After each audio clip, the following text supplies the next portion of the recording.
দাসপ্রথার শিকল থেকে মুক্তি ও ঔপনিবেশিক শাসন থেকে বাঁচতে আজ থেকে প্রায় ২৫০ বছর আগে ব্রিটিশদের সাথে যুদ্ধ করে স্বাধীনতা ছিনিয়ে নিয়েছিল আজকের যুক্তরাষ্ট্র। এই ২৫ শতাব্দীতে পৃথিবীর বুকে নিজেকে প্রতিষ্ঠা করেছে এক অজেয় শক্তি হিসেবে। গোটা দুনিয়া এখন চলছে মার্কিন রাষ্ট্রনায়কদের ইশারায়। কোন জাদুর কাঠির ছোঁয়ায় হলো তাদের এই উত্থান? যুক্তরাষ্ট্র কিভাবে একটি সুপার পাওয়ারে পরিণত হলো? এত শক্তিশালী হওয়ার জন্য তারা ঠিক কি করেছিল জানবো চ্যানেল 24-এর এই আয়োজনে। ১৪৯২ সালে ইতালীয় অভিযাত্রী ক্রিস্টোফার কলম্বাস উত্তর আমেরিকার কাছে কিছু ক্যারিবীয় দ্বীপ আবিষ্কার করেন। এরপর ইউরোপীয়রা আমেরিকা সম্পর্কে জানতে পারে। ঔপনিবেশিক ইউরোপীয়দের আগমন ও আক্রমণে ধ্বংসের মুখে পড়ে দক্ষিণ আমেরিকার সমৃদ্ধ ইনকা, মায়া, অ্যাজটেকের মতো সভ্যতাগুলো। নতুন নতুন রোগ যেমন সিফিলিস, গনোরিয়ার বিস্তার হয়। কয়েক দশক পর ১৭৭৬ সালে আমেরিকান বিপ্লবীরা ব্রিটিশদের কাছ থেকে তাদের স্বাধীনতা ঘোষণা করে। জন্ম হয় ইউনাইটেড স্টেটস অফ আমেরিকার। তবে শুরু থেকেই এত বিশাল ভূখণ্ডের মালিক ছিল না তারা। কিভাবে এতগুলো অঙ্গরাজ্য হলো? বিশ্বের প্রতিটি স্থানে তাদের কর্তৃত্ববাদ এবং এককেন্দ্রিক বিশ্ব ব্যবস্থা তারা কোন কৌশলে গড়ে তুলল সেই আলোচনায় আসি। দেশটির বিভিন্ন অঙ্গরাজ্যগুলোতে স্বাধীনতা এবং গণতন্ত্রের চর্চা থাকায় ফ্লোরিডা, ইলিনয় এবং ওহাইওর মতো রাজ্যগুলো স্পেন ও ব্রিটিশ সরকারের অধীনে উপনিবেশ হিসেবে থাকার চেয়ে মার্কিন যুক্তরাষ্ট্রে যোগ দেওয়াকে প্রাধান্য দিচ্ছিল। ১৮৩৫ ও ৪৬ সালে মেক্সিকোর সাথে যুদ্ধে ক্যালিফোর্নিয়া, ইউটা, অ্যারিজোনা, নেভাদা দখল করে নেয় যুক্তরাষ্ট্র।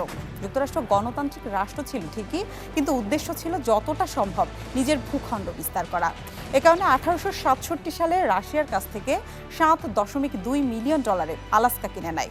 ১৮৯৮ সালে হাওয়াই রাজতন্ত্রকে উৎখাত করে দখলে নেওয়া হয় তাদের ভূখণ্ড। ১৯০০ সালের মধ্যে আমেরিকা একটি বিশাল দেশে পরিণত হয়। বাড়তে থাকে জিডিপি, বড় হয় অর্থনীতির আকার, অপ্রতিরোধ্য হয়ে ওঠে সামরিক শক্তিতেও। এরপর আসে দুটি বিশ্বযুদ্ধ, যা সবই ঘটেছিল ইউরোপে। ফ্রান্স, জার্মানি, যুক্তরাজ্য, স্পেন, ইতালি যখন দুটি বিশ্বযুদ্ধে নিজেদের মধ্যে লড়াই করছিল, যুক্তরাষ্ট্র তখন সাইড লাইনে বসে এই দেশগুলোকে অস্ত্র সরবরাহ করত। বিশ্বযুদ্ধে অসংখ্য মার্কিন সেনা মারা গেলেও অর্থনৈতিকভাবে কিন্তু ক্ষতিগ্রস্ত হয়নি যুক্তরাষ্ট্র। বরং আমেরিকাই ছিল একমাত্র দেশ যারা বিশ্বযুদ্ধ থেকে লাভবান হয়েছিল। দ্বিতীয় বিশ্বযুদ্ধ শেষ পর্যায়ে ৪৪টি মিত্র দেশ একত্রিত হয়ে তাদের মুদ্রা স্থিতিশীল রাখার জন্য সেগুলোকে মার্কিন ডলারের সাথে যুক্ত করার সিদ্ধান্ত নেয়। মার্কিন ডলার পরিণত হয় আন্তর্জাতিক মুদ্রায়। এরপর IMF এবং জাতিসংঘের মতো সংস্থাগুলো প্রতিষ্ঠিত হয়, যেখানে ধীরে ধীরে বিশ্বমোড়ল হয়ে ওঠে যুক্তরাষ্ট্র। ১৯৫০ সালের পর ইউএসএ এবং সোভিয়েত ইউনিয়ন প্রধান দুটি পরাশক্তি হিসেবে আত্মপ্রকাশ করে। আর এখান থেকেই শুরু হয় স্নায়ুযুদ্ধ বা কোল্ড ওয়ার। যেসব দেশে আমেরিকা মনে করত যে কমিউনিস্ট চিন্তাধারা প্রভাব বিস্তার করছে, তারা সেখানে গিয়ে সরকার উৎখাত করত।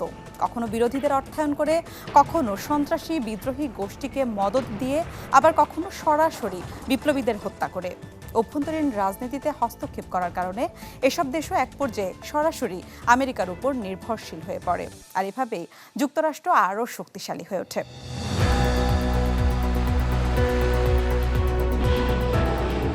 ১৯৯০-এর দশকের পর যখন সোভিয়েত ইউনিয়ন ভেঙে যায়, তখন বিশ্বে একক শক্তি হিসেবে উত্থান ঘটে যুক্তরাষ্ট্রের। এ কারণেই আজ ৭০টিরও বেশি দেশে হাজারের মতো মার্কিন সামরিক ঘাঁটি রয়েছে। বিশ্ব মোড়ল সেজে দশকের পর দশক ধরে বিশ্বব্যাপী যুদ্ধ আগ্রাসন চালিয়ে যাচ্ছে রাষ্ট্রটি।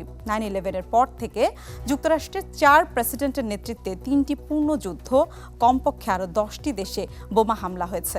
এসব যুদ্ধ চালাতে যে ২৬ বছর ধরে মিলিয়ন মিলিয়ন ডলার খরচ করতে হয়েছে যুক্তরাষ্ট্র প্রশাসনকে। ঘটেছে লাখ লাখ প্রাণহানি।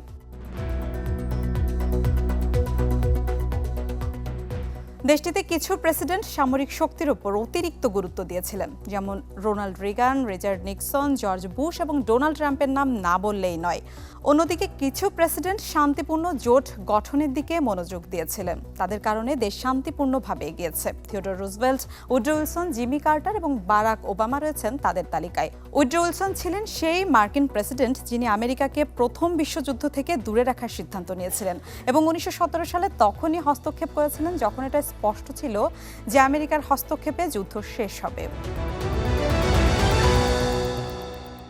দর্শক, আজ এ পর্যন্তই। আগামীতে দেখা হবে নতুন কোনো বিষয় নিয়ে।